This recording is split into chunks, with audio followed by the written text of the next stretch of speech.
खुलुमबाय। गोजोन फुंबिलिनि गासैबो बड'लेण्ड बुब्लिनि अनसायगिरिफोरखौ बरायग्रोबाय।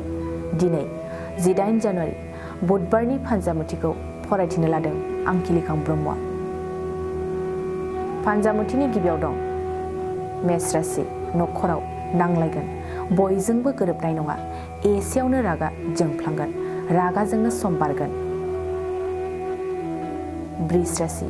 मोजां सान, समाजाव मान मोनगोन, मोजां हाबा मावनो थुलुंगाखांगोन, बयजोंबो अनजागोन।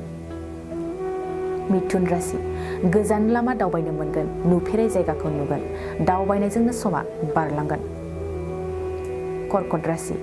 नखरनि धोन सम्पति खहा जानो हागौ, रां आरजिनायफ्रा जोबलांगोन, सांग्रां जानाया मोजां।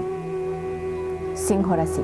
गाज्रि सान, मिथिस्लाब मोनै बायदि खैफोदजों मोगा मोगि जानो हागौ, खैफोदजों सौसिनो हानाय नङा, सांग्रां जा। कन्या राशि। मोजां सान, गोबावनि सुथुरा लोगो जागोन, सुथुरनि गेजेराव अनलायनाय फैगोन, सुथुरा खमायगोन। तुला राशि। नांगौनिबो बारा रां खरसा खालामगोन, हाथाय बाजाराव गोबां रां बाहायफ्लांगोन, गोबां खरसा खालामनो गोसो जागोन। वृश्चिक राशि। मोजां मोनलायनाय सोमजिगोन, अनजालुआ अनजालिनि गोसोआव अनखांनाय फैगोन, गोसो थोलायनायनि लैथोआव गबगोन। धनु राशि। मानिबा दायाव गोख्रों साजा मोननो हागौ, गावनि गोरोन्थि मावनायखौ हमदांनो हानाय नङा, सांग्रां जा। मकर राशि। नखराव गोजोन फैगोन, बिदानि जाफुंसारनाया नखराव रंजागोन, गोजोननायजों समा बारलांगोन। कुम्भ राशि। हाबा मावनो थुलुंगा खांसिनगोन, सिगांनिफ्राय गोजौसिन बिबानाव जायगा मोनगोन, बयजोंबो मान होजागोन।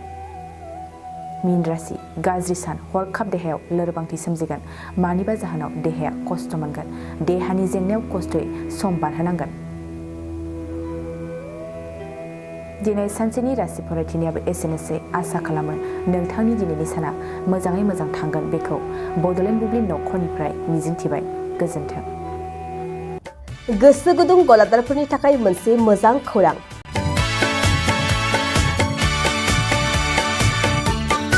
अदालगुरिनि रौता सारियालियाव खुंनो लानाय मिरु एबसुनि 52थि बोसोरसालिया जथुमायाव एगजिबिसननि थाखाय गलादारफोरनिसिम जर'खा फोसावनाय।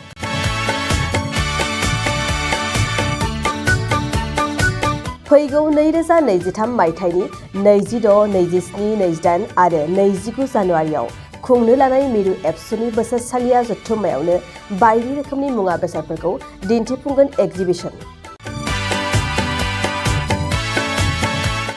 बे एगजिबिसनावनो आबादारि, हेन्डलुम, टेक्सटाइल, फिसारि आरो हारिमु बायदि बायदि आयदाफोरखौ दिन्थिफुंनो थांखि लादों बानजाय आफादा।